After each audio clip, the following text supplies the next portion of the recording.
Welcome to In It to Win It. This is Steve Barton, and thank you for tuning in. We're here for Monday Market Moves, what happened last week in the markets, and what I expect for next week. Alrighty, let's go to the charts. Starting out, as always, with the S&P 500. It is up 0.3% for the week. So kind of almost looks here like a bit of a bull flag. Coming in right here, although I'm going to say it's not. The reason is because this angle right there looks to be a little bit more than 90 degrees, this angle right there. My drawing skills are obviously lacking here, but that little angle there, you don't want this more than 90 degrees, or I think the bull flag pattern is kind of negated. Either way, it broke up a little bit. Then on Friday, there was some selling pressure. So it kind of looks to me like retail was kind of getting retail was buying it up and institutions were selling it. So I think we probably have a little bit more of a sell-off coming for the S&P 500 next week. I still continue to think that this was the all-time high. History will either prove that I'm way off or that was it. We'll see. One of the reasons for this is NVIDIA. Okay, so NVIDIA makes up a huge market cap of the S&P 500, one of the Mag 7, and this pattern right here is not boding well for NVIDIA. This looks to me like a bear flag that is going to result to the downside. We can do a quick little target on this, just ballpark. If it breaks around the level it is now, should hit down around here, around the 200 moving average, maybe even as low as 150 on the share price. The dollar, the DXY, is down 0.5% for last week. So was looking pretty bullish here for the DXY, and then it just shot down and broke down here below the 200-day moving average. Now it's closed below the 50-day moving average. I'm less bullish on this than I was before. The one thing we got to catch it here, we do have a little bit of support here at around 98.80. So kind of like that would kind of come in for a double bottom right there. And if you just follow this back for a long time, there's quite a bit of support around 98.80 there. And then long term, if we go here to the weekly, we can see we've been in this parallel channel now for about 15 years. We're at the bottom end of that. So I think we're going to hit the bottom end here and move up, which would put pressure on our commodities, but maybe we don't. We break down below through here and get weaker and our commodities shoot the moon. We shall see. And the 10-year yield is up 3% compared to last week. So it's also in kind of like this triangle pattern right here. I believe this is going to go up. So I think that bonds are going to get kind of smoked. At least the value of the bonds. I think the yields will go up. The main resistance you have on the 10-year treasury is 4.2%. Around that area, you should hit some resistance. I think it's going to there next week. And the VIX is down 5.8% since last week. Now, this is interesting here. If we back up here, and if I just put a line here around 1460, 1475, somewhere in that ballpark. I'm trying to get it as close as I can here where the mouse is jumping all over. Okay, stop.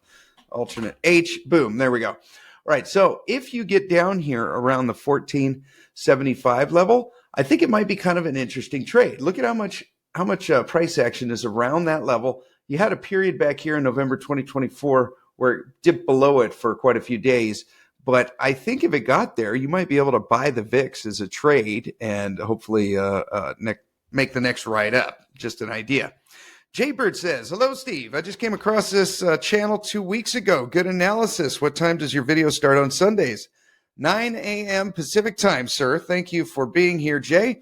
I appreciate that. Join us this next time at 9 a.m. Pacific time for the premiere.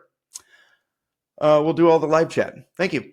All right, gold is down 0.3% for the week. So this is actually looking pretty bullish to me. I don't think we're ready for a breakout here. I thought we were ironing out for a breakout this last week. Turns out we basically just went sideways. See the volume bars down here? Like we were getting increasing price, increasing volume. Now volume's kind of dying out. It's kind of piddly right here. You know what I mean? It's not super not super big. It is starting to tick up a little bit, but I think we're probably likely to get a little more sideways chop right here. I'd be okay with that. That would be kind of a pennant or bull flag pattern. I can bring out the 2 hour here and it's a little bit more obvious. See, so you got the pull right here with kind of the sideways action like that. Or you could also think of it as kind of a pennant. Either way, they both point that it's kind of bullish consolidation before the next move up.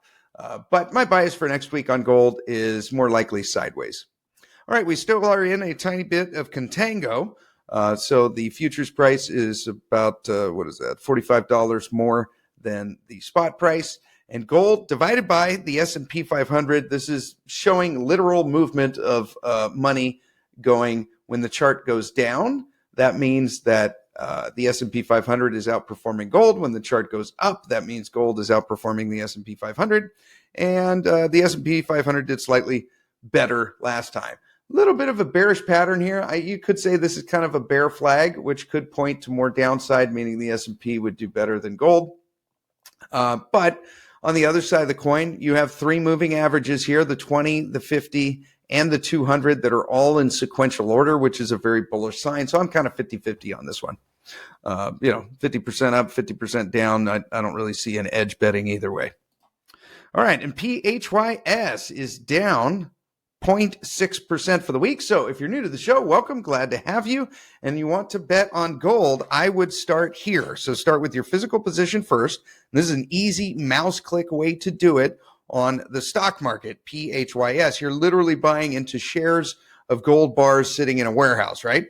And you can buy and sell with a click of a mouse. So the way we run it here, and the way I think is like, I really believe in all these things up here, all these stocks, right? So as these get cheaper, I want to buy more, assuming something hasn't happened with the thesis and our governments have balanced the budget, meaning that gold is probably not going to do well, right? That's not happening. So as this gets cheaper, it's just kind of a moment in time and it will revert and go back up, right? And this is the way I like to play it, is the red line right here at $32 is a limit order, and you establish, let's say you want $100 on this, you buy $15 right there when it gets to $32. Maybe $100 is a bad way, because how are you supposed to buy fractions of shares, right? Unless you're trading on Robinhood, but no one here does that. So what you do, let's say it's $1,000, you buy $150 there, and then it gets down here to $30.50, you buy another $350 there. And then if you get lucky enough to where it actually hits the green line down here, this is what I call a stink bid. And that basically means, like, I don't think it'll get to this green line, but if it does, it's a smoking deal. And you should probably buy half your position when it does. All right. So that's the 50% mark at $28. And you'll see all these lines going through the stocks as we go through here. Just follow along, and you can put your limit orders in and make money and have fun with us. All right, GDX is down 2.6% for the week. So if you have no position in this, I think now is okay. I like 78 better, and I like 68.50 even better than that. And then a stink bid down here just on this rising 200-day moving average at $59. Now, the way I look at these green lines is there's probably, like, in my mind, if it got to the green line, that only happens about 15% of the time. So, these stink bids, I think, are not likely to hit. But if they do, it's a smoking deal. And those are kind of the back up the truck moments, right? Okay. All right. So to establish a full position, oftentimes it never gets down to these. So basically what you do is you just, put a 15% order in right there at $78, and then put another 35% order in right there at $68.50. And let's say it only gets to that one. Well, now you only have half a position and the stock starts going back up, right? If that happens, we simply wait for another setup. There's always setups coming in something, right? Like this one right here was a bull flag, so these lines move all the time. I moved a lot of them this week. We're forming up what looks to be like another bullish pattern right here. So I think now's okay, right? And we'll find more setups. GDXJ down 2.4% for the week. Same kind of thing. Kind of this bullish bull flag setup right here. Another like kind of bullish setup right here. So I think right now is okay for GDXJ to establish a starter position, like a limit order 106, 93.50, and a stink bid at 77.50.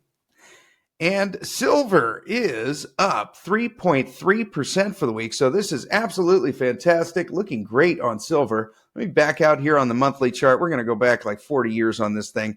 Actually, 45. We can see the peak here at 1980, the peak here at 2011, and then blew through, confirmed breakout here just recently in 2025. So now what we've got is we've basically got this parallel channel right here that silver is trading in, and we're hitting up on the upper rails of this. So the way I see it right now, I see there's kind of three scenarios for what silver could do. It could basically go up, right? It could go sideways, or it could go down, okay? Now, in the down scenario, what I see is I see the main level of support we got is right here around, we'll call it $54, and that's long-term trend line going back all the way to 1980, right?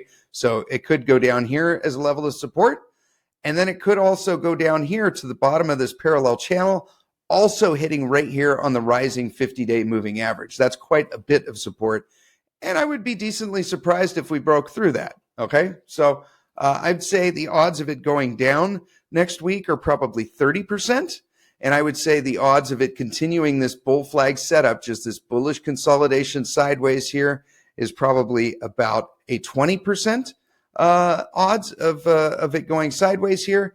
And I think it's about a 50% chance, about half the time, silver ends next week higher than this week. Now, what it could do is it could just continue going up this upper part of the trend line rail. I'd like to see it break out, of course, because I'm pretty heavily invested in silver. I'd like to see it break out. I mean, it is forming up a bull flag, so of all the scenarios there, 30% down, 20% sideways, 50% up, I think it's more likely to be higher next week than this week, but we'll see. Not quite the volume that we want to see. We're going to need to see the volume tick up here for us to have a confirmed breakout, but silver's looking very, very good. We didn't get the correction we got, or that could have happened very easily last week. Instead, we got bullish consolidation sideways. So when I run Fibonacci extension targets, I see $64, $65 is kind of our next target, which is only $6 away. All right, we are in contango here. By looking here, you can see the spread. Above the white line is contango. Down below it is backwardation. So nothing to see there. And last week I talked about the COMEX, how the COMEX shut down, and basically they were reporting that there was a cooling system failure that was the cause. Got a lot of feedback on that. Ernest said there is no possible way it was a cooling system problem. Don't even give them the benefit of the doubt. BH said shut down on the Crimex notice day when prices were surging. Okay, but very fishy. And then JMax says, it's kind of suspicious. You are much too kind to suggest even the possibility that this was anything but a panicked act of desperation. And Wee Wee says, JP Morgan withdrew 14 million ounces of silver at the same time it had its cooling problem. You guys are probably right.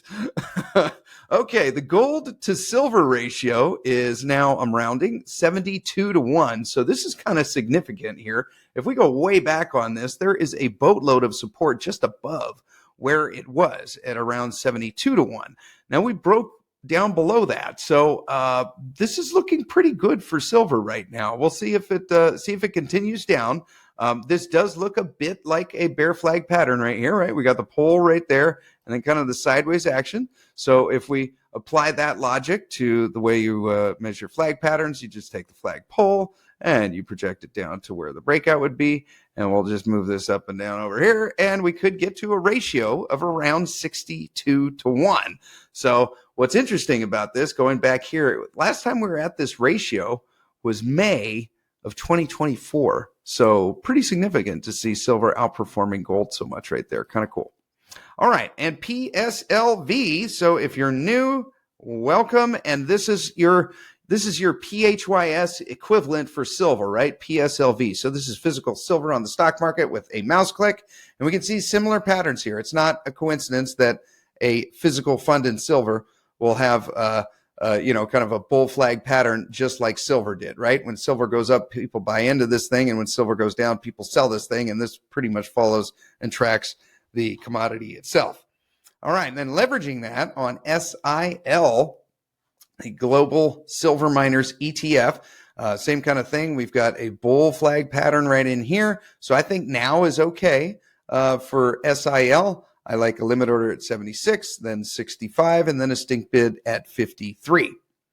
SILJ down 1.7% for the week. So I think now is okay for a position if you don't have any. I got some on Monday, sent that one out to premium subscribers. Also in a bull flag pattern here. So looking pretty good. Okay, so kind of sideways action here. What we want to see here for the bull flag is we want to see, if we want it to get mature, which we do, is we want to see the MACD just start to roll over and then kind of get in the red, and that'll be your sweet spot. And this is the spot that you bet right here when it goes back to blue. And that one I found to be very, very accurate. You can check out our technical analysis series. I go way deep in the weeds on that one. So if it got down here to the red and then looked like that again, that would be like your sweet spot entry on these bull flag patterns. All right, and copper, paging Dr. Copper, is up 3.6% for the week. So drew a trend line here last week, and it was just hitting there, and right there, and it was like, was it going to go break through? What's it going to do? It broke through, and then now we have a, what am I doing? There. Delete. Okay, so it broke through that one. I'm going to run back here. Kind of a longer term trend line. This is one thing I don't like about this chart is see how this is like, we just have this crap right here. This was like the Trump, like just grenaded all of our copper charts on the COMEX. So I started looking at this one. I saw this one from Jesse Colombo, and he likes to use this chart here on the London Metals Exchange, basically using London's price. This is copper futures in London, and they're doing it by the ton instead of by the pound. So that's why it says 11,600 instead of $5.46, right? You got to divide that by 2,200, and that'll get you your number. See, now we've got a long-term trend line here. Let me back out to the weekly. Okay, so this goes back to 2011, and then it hits again here in 2021, and then again here in 2022, and then again here in 2024, and now we've broken through that, right? Now if we go here to the one on the COMEX, that same point back here doesn't really line up like that. You don't get the same ones. However, a hit rate here is pretty accurate as far as a trend line here on the COMEX, but then you just have this one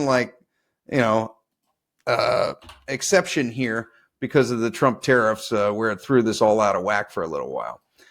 Okay, so what does that mean? That basically means we're kind of hitting on the upper range of that right now. We'll see if this how this resolves. We've broken through it on the LME. We'll see if we can do the same thing on the COMEX. It looks to me like copper is moving up next week. Okay, COPX is up 5.8% for the week. So broke up here. This looks kind of like what we ended up having was a giant bull flag right here. So you got the pull right here, sideways action, breakout. We could have quite a move right here. This is where it kind of becomes a little bit more of an art than a science. Like, do we measure the bull flag from down here? Do we measure it here? I'm going to go way optimistic and go like that. And we could have a massive upside target on this. And maybe this is me just wishing. But COPX could have an upside target of $86 from that pattern. So we shall see. I'd wait for a little retrace. Oftentimes when you get these breakouts like this, it'll retrace right back down here, kind of the breakout. So I like $64 as a limit order, then 57, and then 48.50 as a stink bid.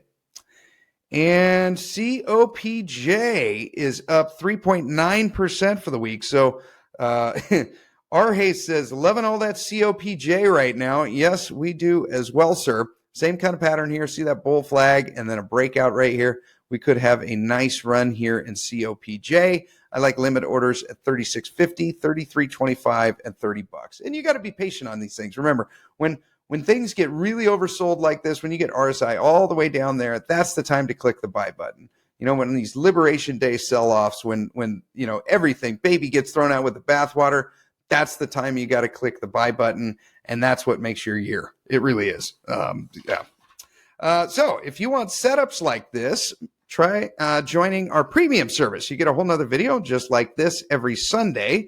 I show you exactly what stocks I'm in. You get the downloadable portfolio with colored pie charts exact share counts and dollar amounts. You get real-time trade alerts before I buy or sell any stock. I tell you first. You also get occasional bonus interviews from our guests like we did with Jordan Rushi of Mining Stock Monkey and Doomberg last week. So if that interests you, go to the website. There is a link down below, stevebartonmoney.com/newsletter. Enter your email and join the club. Cygnus says you're the number one resource that I recommend to people. Thank you. I appreciate that. And Tom says Seabridge, he's talking about Seabridge Gold, is quietly climbing just about every day. It's up nicely pre-market today. My calls are up 200%. I bought them immediately when Steve's video went live. So thank you. Thank you, Tom. We exited that options position for almost a 300% gain on, well, today I'm recording on Friday before the market closed. So if that sounds like fun, if you want to play alpha like that, then come and join us. We have a free 7-day trial period. You can try the premium service free for 7 days. We'd love to have you. And everyone, tell us your wins in the comments below here. Tell us some wins that you've had and share with everyone below. I love reading those things. All right, and uranium is up 0.5% for the week. So still grinding out what looks to be like a triple bottom right here. The little green hashes here is the spot price, and it only gets reported at the end of the day. It's super light volume, so can't go too much by this chart, but it still is a pretty discernible pattern. I mean, that looks like a double bottom to me. Still looks like it's going to be moving up next week. So I would bet that uranium, the spot price of uranium, will be higher next week. SRUUF is up 2.4% for the week. So we are up to 74 million pounds of U3O8 unavailable to the utilities. There were no pounds purchased last week, haven't been for about 3 weeks now. I think we're at about fair value right now on the stock. There's no discount, there's no premium, so I don't see any buys. I wouldn't sell. I think uranium's going up. So I'm just holding, and I really believe in this because it's like 4% of my portfolio. All right, URNM is up 5.4% for the week. So premium guys bought right here on this yellow line around $50. We're up a nice little profit so far. I thought we might have a little bit more of a correction here in uranium. So up 16% in a couple of weeks. And honestly, I kind of wish I would have bought a little bit more. I thought we were going to go up and then kind of come back down, hopefully hitting down here around the 200 moving average where we can make another entry. Maybe we will. This is highly volatile, so we might get another run at this, but we'll see. URNJ is up 6.25%, 6.25% this week. Could have bought this one here too. I put out an alert to premium subscribers that I thought this was a good buy point. And looking at both of these, now that we could see the future, it's obvious that it went up, but how did we catch it? This is exactly how we did it, okay? And I go over this in my TA series. You see that bar right there? See how it looks like a cross? That's a bullish bar. Now you time that. Looking back, see how there's price action around here? That's how we knew to buy. And same thing here with URNJ. You look at that bar, see it's the same. It looks like a cross, right? Like a Jesus cross, right? And it's lining up with price action right back here. Okay, there's a lot of price actions. That tells you that that's where people have limit orders set. And and it worked out. So maybe we'll get a retrace back down. I like limit orders on URNJ, $27, $24. I should probably actually move this down just a little bit. Let's do that here. We'll do a little ninja edit. $23 and $19.50 as a stink bid. Crude oil is up 2.6% for the week. So much for it going down last week. Shot up, kind of broke this little trend line right here, and it also closed above this 50-day moving average. So pretty interesting. I mean, we still are in a downtrend here for oil. I mean, this is generally going down. I really hope it gets cheaper. I hope that this gets smoked and just goes down to $40 a barrel, because then I can rinse and repeat what we all did during the cerveza sickness and buy a bunch of oil stocks. But either way, I think oil's cheap now. I think now is a good time to be buying into oil equities. I did a whole write-up in the free newsletter week before last on how to establish a position in oil and oil stocks. And this is basically it. Like if you get into this one, this is XLE. This one's up 1.5% for the week. Oh, by the way, if you notice that the share price is half of what it was last week, it's because they did a split. I don't know why they did that. I'm guessing it's just to kind of encourage more actions. We saw Uranium do that a while ago when it got up to $60 a share, and then they split it down to 30, and then now it's up at $60 a share again. So I don't know. I'm just guessing. But either way, it looks like we're going to get a correction here in XLE next week. See, this is like a giant topping tail going up. So the price opens right there on that left bar, shoots way up, and then comes right down and closes on the right side of the bar, topping tail, making it very likely that on Monday this will be lower instead of higher. And you can establish a position in this, using these price points. Okay, so we got 46.25 right there, 43.50, 42.50, and then a stink bid down here at $40.75. And these are the percentages that I would add as it corrects back down there. Or you could move it up, like make where it is now the red line, okay, at $46. Make that the red line and do 10%, and then make 44.62 and a half. Right? Wow, I really went into the weeds on that one. Make that one your 20%, and then 30, and then 40, and like that, to establish the position. All right. And natural gas is up 9.1% for the week. So heck of a bar there on Friday. So showing really strong resilience here. So apparently people like staying warm in the winter, and natural gas is showing it. So we broke past that, any resistance that we had back there.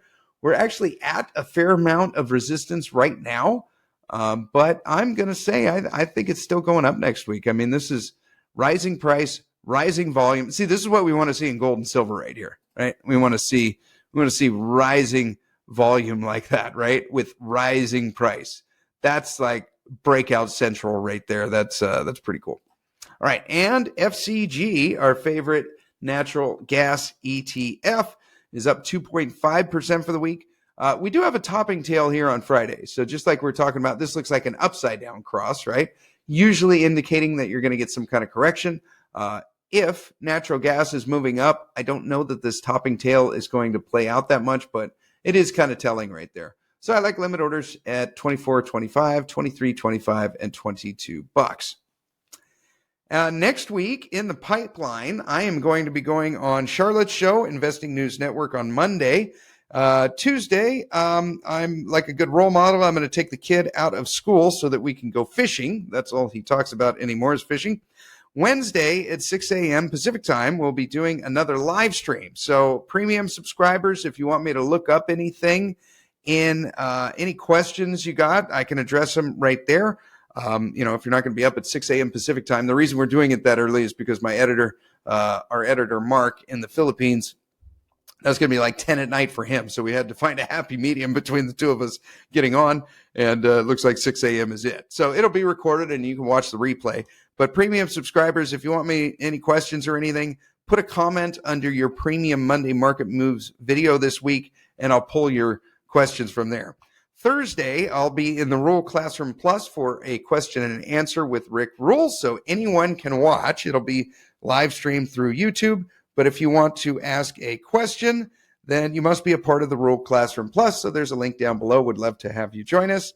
And then on Friday, I'm going to be going on Elijah's show, Liberty and Finance. I hope to see all of you guys in the live stream. The last one was a success, and I think this one will be as well. All right, thermal coal down 1.4% for the week. So nice little bounce right here on the 200-day moving average. I think it's likely next week thermal coal is higher. And met coal is up 3.8% for the week. Probably lower. These little kind of dot charts are kind of tough to guess. I don't know. Would that be like a bull flag? I don't know. I'm going to guess and say that I wrote lower on the sheet, but I'm kind of thinking that it's going to go higher. All right. And coal, our favorite coal ETF, COAL, is up 6.6% for the week. Kind of looks like it might be going lower next week. See, we've got a little bit of a topping tail right there. That bar, I think it's likely to go down. So that'll give you a chance for your limit order at $22 and then another one down at $20. And platinum is down.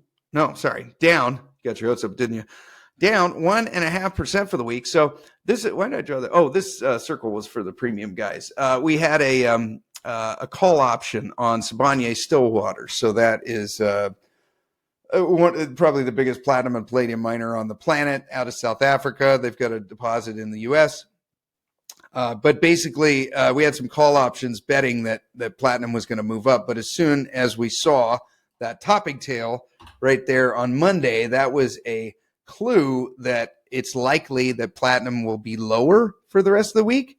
And it's also likely that a leverage bet on that, Sibanye-Stillwater, was going down. So sent out a flash update and took profits. It was, I think, 30 or 40% profit in like a couple of months. So that's the power of options, is really like when you look at the price of this, it almost looks flatlined. But when you can catch little ticks like that, you can make some money. All right, so looking to me like we got in platinum here, kind of a pennant right here, right? Something like that. I think platinum's probably going higher, and same thing here for palladium, kind of like a triangle right here. I think palladium and platinum are probably going up. The one thing that would say no to that is we're getting lesser volume right here and lesser volume right here in platinum and palladium. So maybe we're not going to get the breakout, but the pattern suggests that we will. All right, and Bloomberg is up 1.5% for the week. So shot the moon right there on Friday. Nice little bull flag setup right here, just kind of a baby bull flag, and then it broke out. But it's topping tail right there. It's probably coming back down on Monday. I like limit orders at 107.50. And after that, I really probably should raise these green and yellow lines, because this is a boatload of support here at 107.50 going back years. And I think it's likely to hold. Nickel futures still hanging around 15,000, up 0.7% for the week. So if you have any nickel equities that you like, I think now is a decent time. Here's an easy ETF to bet on, NIKL. It's up 1.2% for the week. I think a buy now is fine. $14.25. And actually, I think I was gonna raise the yellow line right here up to like 13 and change, and I think I will. Let's do that. I like that as a little bit more than that support back there. So we'll call the new support line 13.25 for the yellow line, and then a stink bid down at about $12. REMX is the rare earths metals and miners. That one is down 3.6% for the week. So it looks like it's probably going down next week. Kind of a topping tail right there. Looked like we might have had like a little bit of a bull flag setup right here and then bouncing right there on Thursday. But then on Friday it said, nope, not doing it. I'm going to come back down. So I like a limit order at $67.50, $58, and then $50.